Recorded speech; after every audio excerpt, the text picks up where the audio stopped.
episode 17, Leviathan Awakes. And it's your boy Icon, and we back with some DC TV, baby. So, oh man, a lot is happening under the sea. There's a lot going on. And we are trying to crown the new king of Poseidonus. But before we get there, we start off with Ocean Master with Orion. Orin is his name is Orin.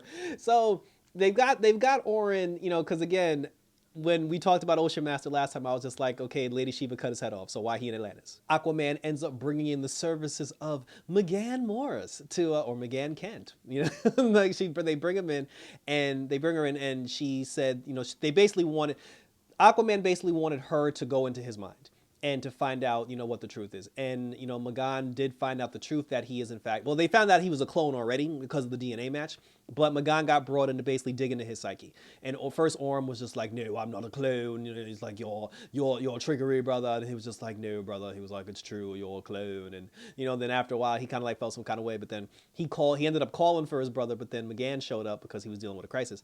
And then when McGann showed up, he was just like, well, you're the one I wanted to speak to, Martian. He's like, dig into my psyche. I must know the truth.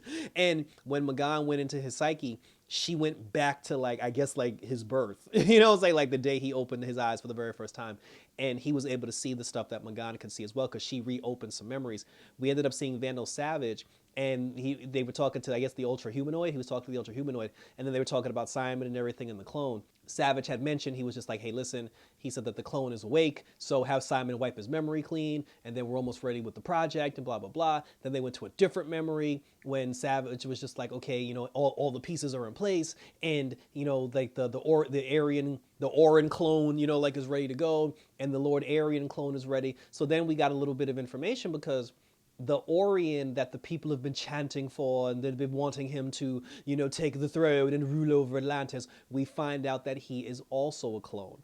And here's where all the stuff remember that one episode of Young Justice that was all about Vandal Savage's backstory from like day one up until this point?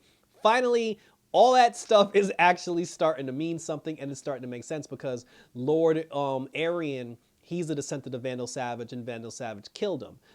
The Helmet of Fate, the spirit that resides in the Helmet of Fate, is also a son of Vandal Savage. So Vandal Savage put all this into play. He brought his son back to life so he can control him, and he can use his son, to take back, Atlantis and take the crown. And then they were just like, well, as far as like the Orion, like the Ocean Master clone, they were just like, well, after Aquaman catches him or defeats him, we can dispose of that foolishness. We don't care.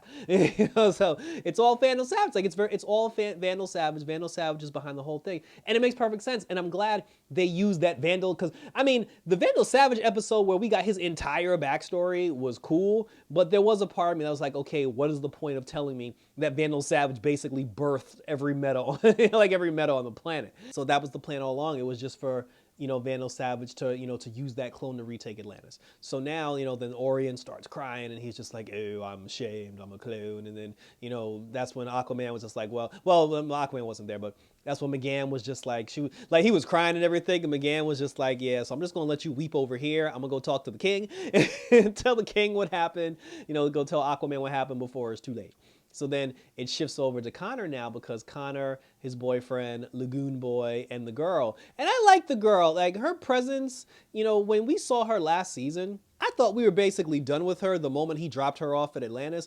But she came back in a big way, and, I like their group. I like their little group. Like, if we had an Atlantis underwater show that just had Aquaman, his man, Lagoon Boy, and the girl, I like the girl. So, like, she fit right in. But apparently, a significant amount of time has gone by between the last episode and this episode, because Calder has, like, a full-grown beard. He looks like a grown-ass old man.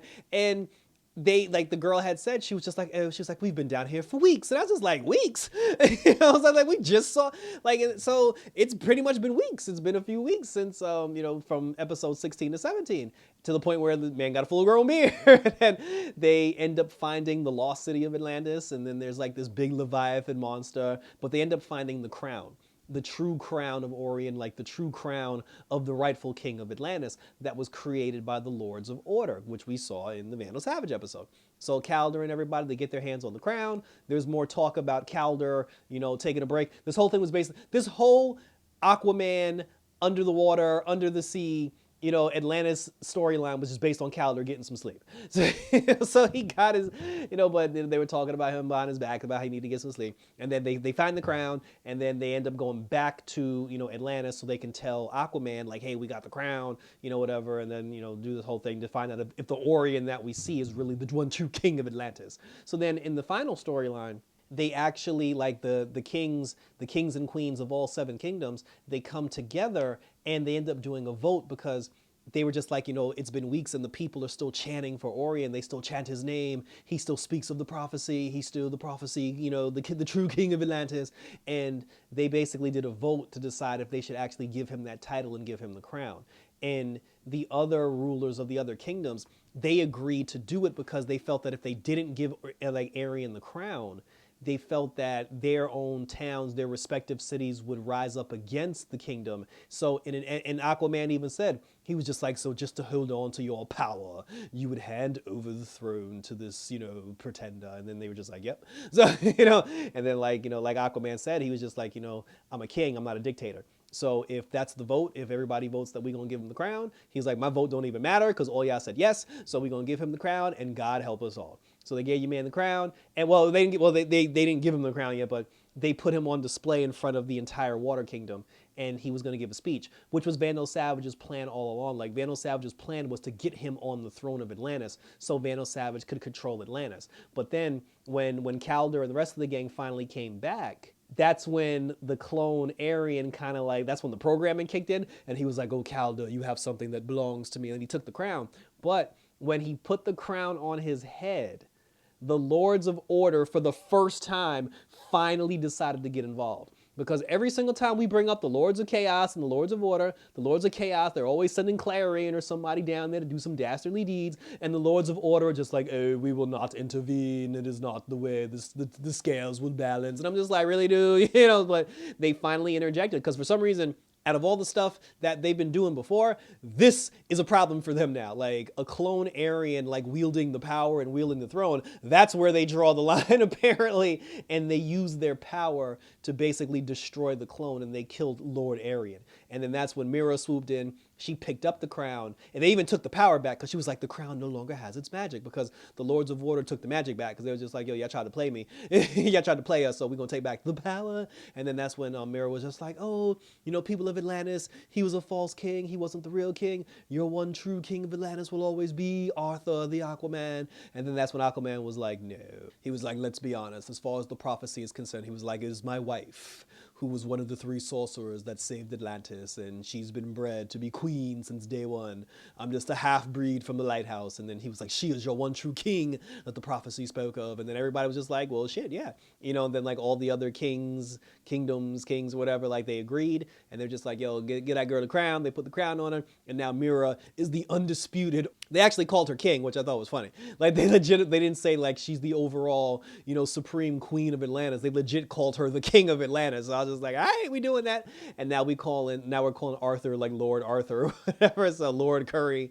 So, so Arthur, and they asked Arthur, they was just like, well, now that your wife is the undisputed queen of all I survey, they were just like, well, what are you going to do? And then he was like, well, I'm going to go back. He said, I'm going to raise my son and I'm going to go back and I'm going to rejoin the Justice League. And then Aquaman, and that's when Aqualad was just like, that's when Calder, because Calder, he had presumed the name of Aquaman. Calder had said, he was just like, I will relinquish the name Aquaman to you, And then that's when Arthur was like, look, bro, we got like 4 Green Lanterns. We got like 3 arrows. We got like 5 bats. You know what I'm saying? We got like 15 flashes. He was like, we could add 2 Aquaman. It's like maybe 3 if Lagan get off his ass. So that was basically it. And then that's when Calder was just like, he's like, it's good to have you back because I am taking a leave of absence. And, and then he finally got the break that he deserved. He got his counseling from Black Canary. Black Canary's been all over this whole season, counseling everybody, and then they showed Calder, his boyfriend, and the girl together. They showed Queen Mera ruling all of Atlantis. They even showed Orin because then like Arthur had let Orin out of prison, and he was just like, why are you letting me out of prison? And he was just like, well, you're a clone.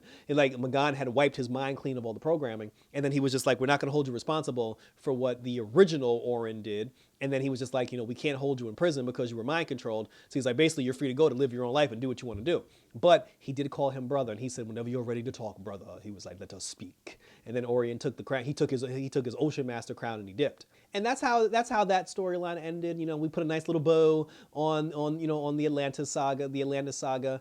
And I would have to guess that, like I said, the next storyline that's coming up has to be the Nightwing storyline, because they showed Nightwing and Calder together when they were mourning, like Connor's like hologram. And speaking of Connor, they showed, so apparently everything that Connor was going through has been happening throughout the course of the whole season up until the moment in the Magic season finale where Clarion was taking the bus through through all eternity. They showed the moment where Connor saw the bus fly by and he called out to the bus. And then now he's kind of like losing his mind a little bit, like all hope is lost. He doesn't know what to do. The girl from the Legion of Superheroes, she still passed out. Like she didn't even wake up yet. And then that's when Calder, in his emotions, his daddy Lex Luthor walked up to him, put his hand on his shoulder, and he was like, Red Sun. So maybe Calder now, like, he's going to revert back to the Red Sun programming, to where he was like crazy. He couldn't think for himself, and he was just like a maniac, and he was like Match, and he was just running around breaking and destroying stuff. But there's nothing really for him to break where he's at. So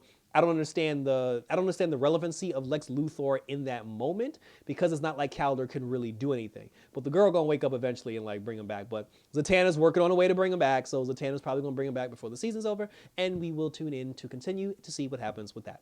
So that was it, and thank you for tuning in. I like this one. It wasn't out of all the sagas, out of all the 4-episode sagas so far, it wasn't the number one so far. When the season is officially over, I'll tell everyone in order. I'll tell you guys in order what sagas I thought was good from like best, like best to least best. But like I said, this was definitely very good. Like I said, we got more in tune with what happens under the sea and everything in the whole water life. So I'm fine with it. And out of the original 8 Young Justice members, because we're getting storylines based on the original 8, my 2 favorite from the original 8 was Nightwing and Rocket. So now I'm about to get really excited, because my 2 favorite characters are about to come up to do their whole sagas and their whole journey. And I still say Wally, when they pull Calder out of the spirit realm, they're going to bring Wally back too. And that's going to fuck up Artemis's whole thing, because she got a man, she's trying to move on with her life. So share your thoughts below. Hit me up on Twitter and Instagram as always. Subscribe to my YouTube channel if you haven't already. Hit the notification bell so you'll get notified when my other videos pop up, because currently we are doing Moon Knight with a K, and we're also doing The Flash as we wait for the return of Superman and Lois and Naomi. So thanks for tuning in, guys. So to the next saga of Young Justice Phantoms, episode 18. Take care. Keep it tight under the sea. And about this. Bye.